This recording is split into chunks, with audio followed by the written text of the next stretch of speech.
Helping Polly Parrot. Pirates Can Be Kind. Written by Tom Easton and illustrated by Mike Gordon.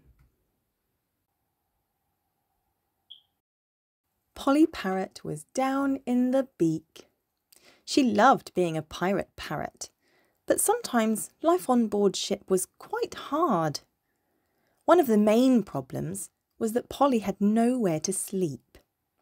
The captain had his cot bed. She had tried to perch on top of it, but his nightlight kept her awake. She tried to snuggle in with Nell once, but Polly's beak was too sharp, and Nell shooed her away.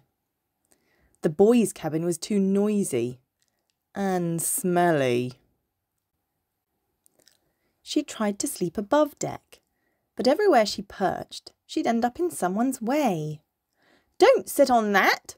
Nell shouted. "Out of the way, Polly!" Davy called. "Squawk off!" Pete cried. One night, Polly flew to the top of the tallest mast of the ship, out of everyone's way. But that night was cold. That night was wet.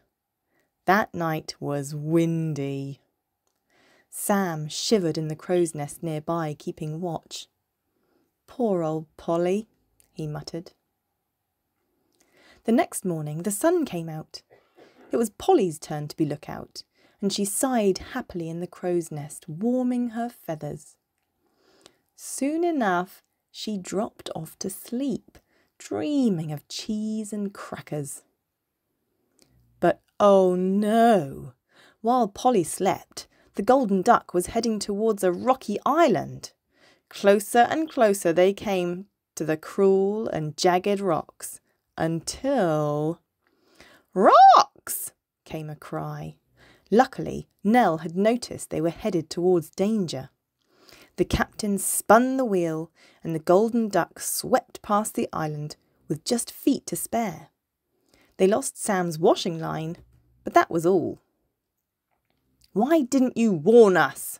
Pete shouted. "We nearly hit those rocks because of you," Davy said, shaking his head.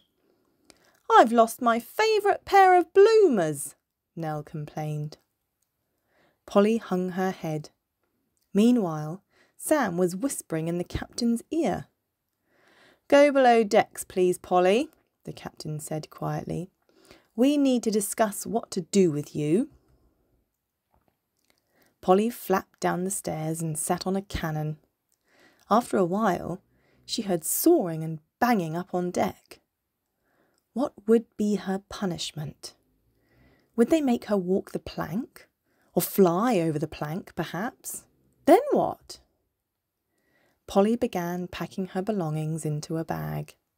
She didn't have much. A cracked mirror, a bell that had lost its ring, half a mouldy cracker. "You can come up now, Polly," the captain called. Miserably, Polly flapped her way back up on deck. What she saw there made her beak drop open.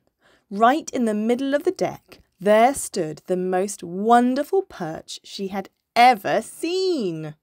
It had a rain cover, a mirror, a bell, and a cracker box. "Do you like it?" Sam asked. She nodded and flapped up to the perch. It was padded. No one had ever been so kind to her before. "I'm sorry I let you down," Polly squawked, shedding a tear. "I'll be a better lookout next time." "It's us who let you down," the captain said. "We should have taken better care of you. We didn't think about where you slept at night. We weren't kind to you, and that's why the ship was put in danger." As the captain carried on with his speech, the pirates gathered round to inspect the perch. Nell checked her hair in the mirror. Sam rang the little bell. And Polly? Well, Polly was already fast asleep.